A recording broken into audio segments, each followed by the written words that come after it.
Mars One is a not-for-profit agency which will take humanity to Mars to live in 2023. Well, I heard Mars is so red that if you spent too long in time out there, when you went indoors, all you would see would be blue. Like when you take off ski goggles. This made sense to me because I've spent so long on Earth looking at the blues that sometimes when I think about this place, all I see is red. I heard they weren't looking for doctors, astronomers, geologists, just any regular poetic idiots who could fit into a machine. Must be 18 years or older to apply. My neighbor in res says, "Stop talking about Mars, Sebastian. Please. If you keep talking about Mars, I am going to pick up my dinner and leave. I will leave to Mars to get away from you talking about Mars." Why the fuck would anybody want to go to Mars? Says a hot young pre-med. Well, I think to myself, unlike Mars, there's nothing much to do on Earth. Some of my neighbors say nothing, but look it up at night when they get home. Spend that interval of darkness wondering if silence could be a fluid like air or water once you made it past the sky. I mention this project to almost everyone I know. I go back over my old poems and I realize almost all of them inexplicably reference the Ruby Kingdom.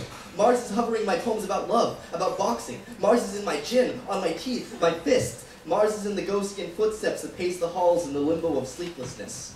Mars is in my hair. The tragic kingdom haunts the pages of my notebook and the hollow spaces of my dreams. I heard they're going to raise the money using an international reality TV show. It seems more and more Greek the longer I think. Odysseus, Achilles, the most symmetric faces make the trip before they burn up like Icarus despite the best intentions of the trusted physicists. I think all my heroes went to Mars in their own way. The first explorers to go west, immigrant ships of Irish farmers licked with fear sailing to the United States to make their own way. The crooks, con guys, losers stuck in a boat with crazy Columbus as a pardon for their deeds. What ho, Indians! And lo, I saw a land rich and real, fertile green, ripe with life and gold. He looked for Asia and found America. Will I look for solitude and find God waiting for me there? And will he speak my language or just look at me like the natives did, smile, and point farther down the river?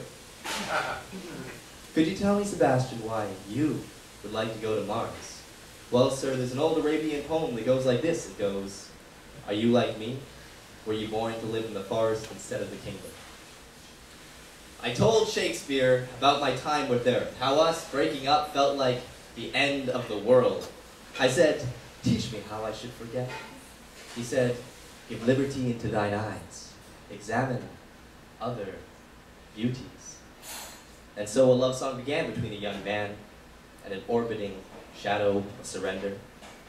My soul rises on the wings of fossil fuels, dried up dinosaurs that warn me away from the deadly sickle they call a question mark hooked into my brain, washed up in serene pain, beauty the taste of needles, the aging sun, vast, immaculate, his rugged face set out on display against the leaking howl of outer space. I call the gas ball Patrick, and he calls me nameless, like neighbors who never say hello, but nod to each other.